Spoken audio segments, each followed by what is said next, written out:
Hey folks, guns, gear, and on-target training out here in Oregon.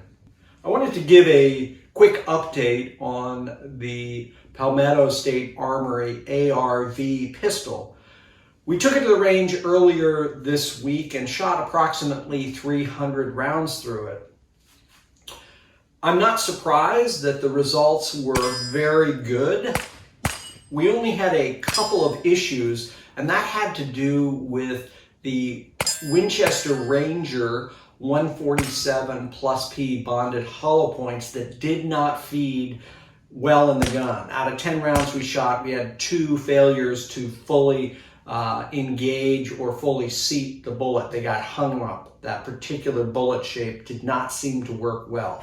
I shot other 147 grain ball ammo with no problem, both a flat point and the typical ball style. We shot a number of different types of ammo, different manufacturers, and then a lot of my 124 grain reloads using a couple of different bullet shapes. Again, everything functioned exceptionally well. If you like this video, please click the thumbs up icon, share it with your friends and family, and subscribe. All right, let's talk a little bit about the results that we got. As I mentioned, I put a lot of different rounds through it, and then we specifically shot some hollow points because I wanted to see how the gun would function with that. Sometimes pistols will prefer one type of hollow point over another. And what we found was the Winchester Ranger T 147 plus P did not seem to cycle well in this gun. The problem was when we would insert a magazine into the gun and have the bolt go forward, the round would pick up and it would hang up. It would hang up right at the face of the breech.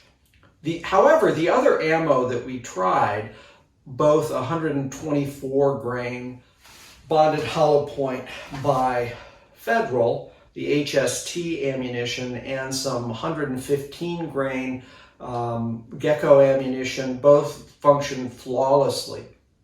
I tried a number of different types of ammunition. I also tried mixing and matching ammunition, so some flat points with hollow points with ball ammo. Everything's functioned fine with the exception of that Winchester Ranger T 147 grain stuff. The gun was shootable, fun, a lot of fun to shoot. Now it is a blowback action, so there is more felt recoil than you would expect for a 9mm. That's not uncommon with a blowback design. If you shoot or have shot an AR-15 that is over-gassed, the recoil impulses, it feels like that. There's just a little bit more of a push to it. Now, I didn't think it was significant at all. It was not problematic. It didn't stop me from that. But if someone's like really hung up on, I don't want any felt recoil, then I would suggest the HK Design roller block action, which is just so soft shooting, you can't believe it. I own a couple of different 9mm pistols with the brace, and they all feel about the same.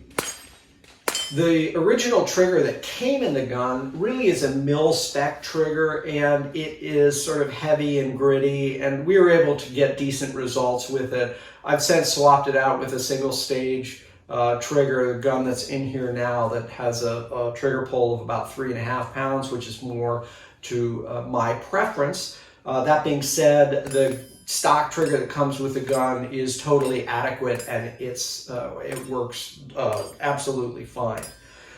I ran the Holosun, this is the 503 green dot, which I really prefer over the red dot. Green for my eyes is just faster to see. Shot steel on it, shot paper on it. Again, good accuracy, what we'd expect from PSA, so nothing earth-shattering there.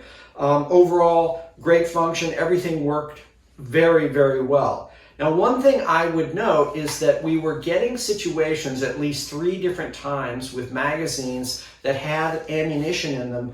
This magazine does not, just so you know. And when I would rapidly or forcefully seat the magazine, the bolt would go forward. Not a problem, but just something to be aware of. Don't know if it's mag related, don't know if it's ammo related. I have to do a lot more testing, but it wasn't, it was surprising. It was not what I expected. The other thing that we found was that if after a shooting sequence, we bench the gun and put the gun down on its side, the bolt release right here would simply trip. So by setting it down, we'd get that action. It takes virtually no pressure whatsoever to activate the bolt release by moving it down. Right, I insert the mag and I just press down on this. But inserting a mag or setting the gun down did seem to also activate that bolt moving forward. Fit and feel are great. Safety was distinct, just what you'd expect. Overall, super impressed with this gun.